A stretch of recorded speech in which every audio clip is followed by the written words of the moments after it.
हरे कृष्णा। आज की हमारी कहानी का नाम है गुड़ का चस्का। किसी गांव में बिरजू नाम का एक गुड़ बेचने वाला अपनी पत्नी और 2 बेटों के साथ रहता था। उसकी पत्नी हर रोज गोपाल जी को भोग लगाती, आरती करती, उनका पूरा ध्यान रखती थी। उधर बिरजू दूर गांव में जाकर गुड़ बेचता था। इसी तरह उनकी जिंदगी अच्छे से चल रही थी। उसके बेटे बहुत नेक थे, परंतु दुर्भाग्यवश उसकी पत्नी अचानक चल बसी। बिरजू बहुत उदास रहने लगा, फिर भगवान की जो इच्छा मानकर फिर अपने काम पर वापस जाने लगा। उसके बेटे उसको समझाते, बाबा अब हम अच्छा कमा लेते हैं, आप अब घर बैठे। परंतु बिरजू ना माना। उसकी पत्नी रोज गोपाल जी को भोग लगाती थी। उसको तो भोग लगाना आता नहीं था, परंतु अब थोड़ा सा गुड़ ठाकुर जी के आगे रख देता। ठाकुर जी तो मीठे के शौकीन, उनको तो गुड़ खाने का चस्का लग गया। अब रोज काम पर जाने से पहले बिरजू गोपाल जी को थोड़ा सा गुड़ भोग लगा देते थे। एक दिन दोनों बेटों ने बोला, बाबा घर की मरम्मत करवानी है, तो थोड़ा सा सामान इधर उधर करना पड़ेगा। बाबा बोले ठीक है। तो उन्होंने गोपाल जी को भी अलमारी में भूलवश रख दिया। घर का काम शुरू हो गया, पर गोपाल जी को अब गुड़ का भोग ना लगता। बिरजू अब रोज की तरह गांव में गुड़ बेचने गया। रास्ते में थोड़ा सा विश्राम करने के लिए एक वृक्ष के नीचे बैठ गया। ठंडी ठंडी हवा चल रही थी। तभी बिरजू की आंख लग गई। तभी उसे लगा कि कोई उसे उठा रहा है और कह रहा है, बाबा आज गुड़ ना दोगे। बिरजू ने 1-2 बार अनसुना कर दिया। उसे लगा कि कोई सपना है, पर उसे जब कोई लगातार हिलाता जा रहा था और बोल रहा था।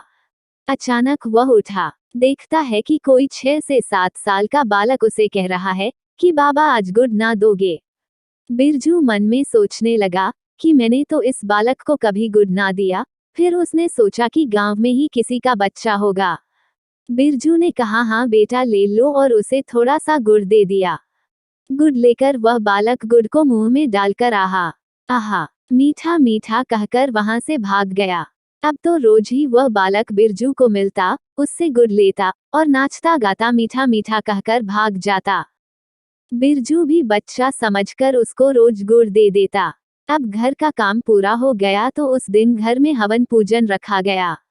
बिरजू अब गुड़ बेचने ना गया, परंतु वह बालक तो अपने समय पर उस जगह पहुंच गया। अब बिरजू वहां ना आया। बालक ने तो घर जाकर यशोदा मैया की जान ही खा ली और ताता थैया मचाने लगे और बोले, मुझे तो गुड़ ही चाहिए।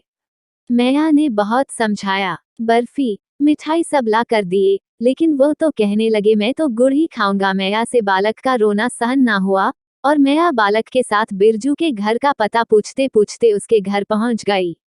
मैया जाकर बोली, बाबा मेरे बालक को तो आपने गुड़ की आदत डाल दी। आज आप आए नहीं ना आए तो गुड़ खाए बिना यह मान नहीं रहा।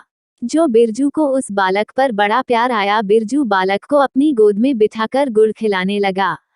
पता नहीं क्यों उस बालक को गुड़ खिलाते खिलाते बिरजू की आंखों में अश्रुधारा बह निकली।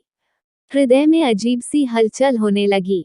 गुड़ खाकर बालक मीठा मीठा कहकर अपने घर चला गया। हवन पूजन में फिर गोपाल जी की मूर्ति को बाहर निकालकर पूजन किया गया। अगले दिन से बिरजू नियम से गोपाल जी को गुड़ का भोग लगाकर काम पर चला जाता।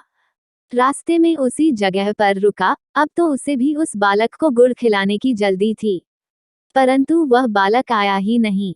ऐसे ही 3-4 दिन बीते गए। अब तो उसका मन बहुत बेचैन हुआ कि कहीं बालक बीमार तो नहीं।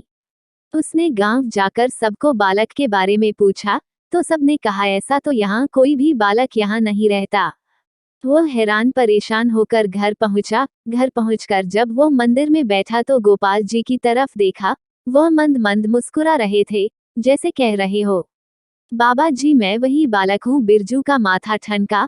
वह सोचने लगे कि यह तो साक्षात गोपाल जी मुझसे गुड़ खाने आते थे। वह कहने लगा, हे गोपाल जी धन्य हो आप।